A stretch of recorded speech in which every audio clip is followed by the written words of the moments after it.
আজি 5 জুন বিশ্ব পৰিৱেশ দিৱস।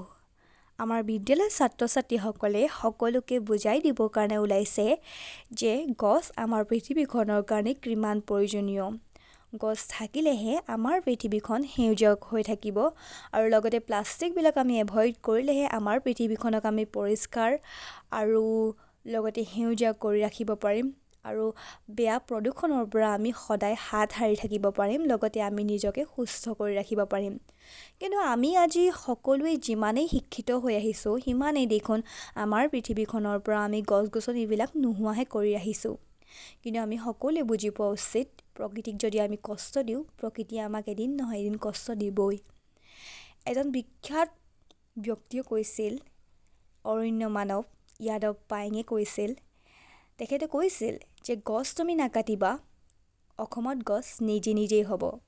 তেখেতৰ এই মন্তব্য আমি সকলোৱে মানিব লাগে আৰু সকলোৱে মনত ৰাখিব লাগে। গছ ৰুব নোৱাৰিলেও কেতিয়াও গছ কাটিব নালাগে। আজিলৈ ইমানেই।